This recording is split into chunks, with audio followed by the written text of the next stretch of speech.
Think about the last time you got out of bed and your body did not move the way you told it to. Not pain exactly, at least not at first, just a strange, heavy resistance in your knees when you swung your legs to the floor, a stubborn tightness in your fingers when you tried to make a fist around your coffee mug, a lower back that needed several slow seconds of standing still before it would let you walk normally toward the bathroom. You have felt this most mornings for months now, maybe longer, and you did what almost everyone in your position does. You shrugged it off, told yourself you slept wrong, blamed the mattress, blamed the weather, blamed getting older, and gave your body 10 or 15 minutes to loosen up before you stopped thinking about it entirely. By mid-morning it was gone, or gone enough, and you moved through your day as if nothing had happened. You have done this so many times that the stiffness itself has become invisible to you. Background noise, the toll of waking up, nothing worth mentioning to a doctor. What nobody has told you is that the specific pattern of that morning stiffness, how long it lasts, which joints it targets, and how it responds to movement, is one of the most diagnostically precise signals your body produces,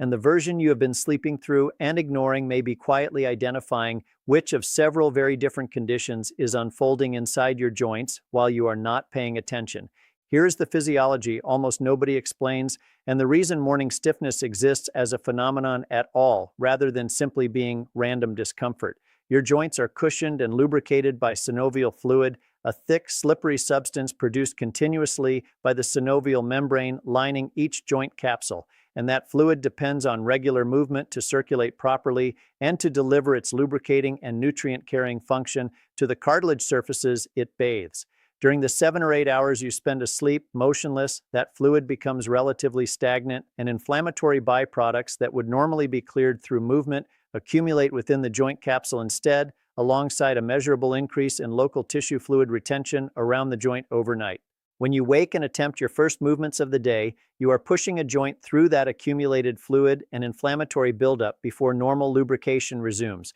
which is why virtually everyone experiences some degree of stiffness upon waking. Dr. John Klippel, former president of the Arthritis Foundation and a rheumatologist whose clinical writing has shaped how morning stiffness is taught in rheumatology training programs, has emphasized that the single most clinically useful piece of information a patient can report is not whether stiffness exists, but precisely how long it takes to resolve, because that duration, more than almost any other single symptom, separates ordinary mechanical wear from an active inflammatory disease process that is progressing whether or not you feel pain yet. The first pattern, and the one most adults over 50 experience without ever needing serious concern, is osteoarthritis pattern stiffness. Morning stiffness that resolves within 20 to 30 minutes of movement, concentrated in weight-bearing joints, including the knees, hips, and lower back, worsening with the cumulative mechanical load of a long day rather than with rest. This pattern reflects the gradual mechanical breakdown of cartilage that cushions bone against bone,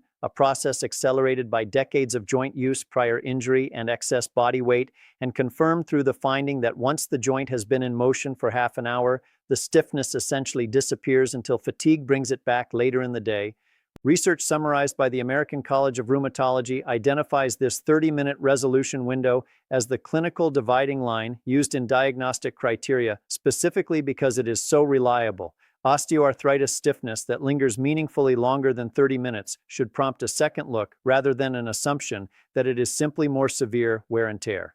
The second and considerably more serious pattern is rheumatoid arthritis, pattern stiffness, morning stiffness lasting a full hour or longer, sometimes several hours, frequently affecting the small joints of the hands and wrists symmetrically, meaning both hands rather than one, accompanied by visible or palpable joint swelling rather than pain alone. Dr. Ian McInnes, professor of rheumatology at the University of Glasgow and one of the most cited researchers in inflammatory arthritis, has documented that this prolonged morning stiffness duration reflects an actively inflamed synovial membrane producing excess inflammatory fluid overnight, a process driven by an autoimmune attack on the joint lining itself rather than mechanical wear. And that duration of morning stiffness correlates directly and measurably with the degree of active synovial inflammation present, meaning a patient reporting 90 minutes of stiffness is, in a clinically meaningful sense, reporting a more inflamed joint than a patient reporting 20 minutes, independent of how much pain either one describes. The distinction matters enormously because rheumatoid arthritis left untreated causes progressive, irreversible joint erosion visible on imaging within the first 1 to 2 years of disease onset, and research published in Arthritis and Rheumatology has established that early intervention within that window produces dramatically better long-term joint preservation than treatment initiated after damage has already accumulated, making morning stiffness duration, tracked honestly over a period of weeks, a genuinely time-sensitive piece of information rather than a cosmetic complaint to mention casually at a routine physical. The third pattern, less widely known but increasingly recognized in adults over 60, is polymyalgia rheumatica, a condition producing severe stiffness not localized to individual joints but spread broadly across the shoulders, neck, and hips, often severe enough that patients describe genuine difficulty rising from bed or lifting their arms above shoulder height for the first hour or more of the day. Dr. Eric Madison, professor of medicine and rheumatology at the Mayo Clinic, has written that polymyalgia rheumatica is frequently misattributed by patients themselves to general aging or overexertion because it develops gradually and because standard joint X-rays typically appear normal, when in fact blood work reveals a markedly elevated inflammatory marker called sedimentation rate in the overwhelming majority of true cases, an inexpensive simple blood test that confirms the diagnosis definitively once a physician is prompted to order it. The clinical urgency around polymyalgia rheumatica extends beyond the joint symptoms themselves because the condition carries a documented association with giant cell arteritis, an inflammatory condition affecting the arteries supplying the eyes that can cause sudden, permanent vision loss if untreated, meaning that broad-based shoulder and hip stiffness in an adult over 60, accompanied by any new headache, scalp tenderness, or jaw pain while chewing warrants same-week medical evaluation rather than a wait-and-see approach. The fourth pattern worth understanding is stiffness driven not by the joint itself, but by declining muscle mass surrounding it, a condition called sarcopenia, the age-related loss of skeletal muscle that accelerates measurably after age 60 and that leaves joints with less surrounding muscular support to stabilize movement, producing a sensation often described as stiffness or weakness upon first waking, particularly in the hips and legs, that is mechanical and structural in origin rather than inflammatory. Dr. Roger Fielding, professor of nutrition at Tufts University and a leading sarcopenia researcher, has documented that this pattern responds specifically to resistance-based movement and protein intake rather than anti-inflammatory intervention, meaning the correct response depends entirely on correctly identifying which of these four patterns is actually driving what feels from the inside like the same generic morning stiffness experience. Here's what to actually do with what you now understand about the message your joints have been sending you every single morning. Begin timing your stiffness starting tomorrow, literally with a clock, from the moment you wake to the moment your joints feel functionally normal.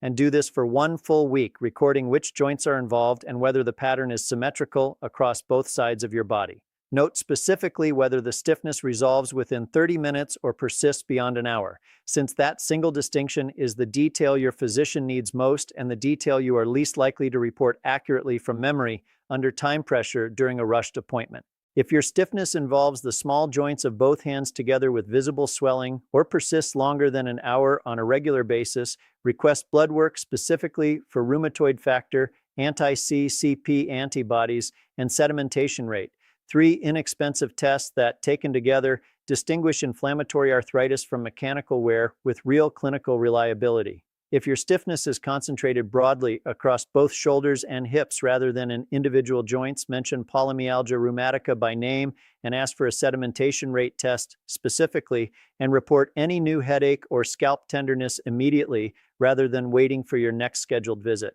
And regardless of which pattern you recognize in yourself, do not let another morning pass filing this sensation under simply getting older. Your joints have been giving you a detailed, time-stamped report every single day for months. The only thing missing has been someone reading it.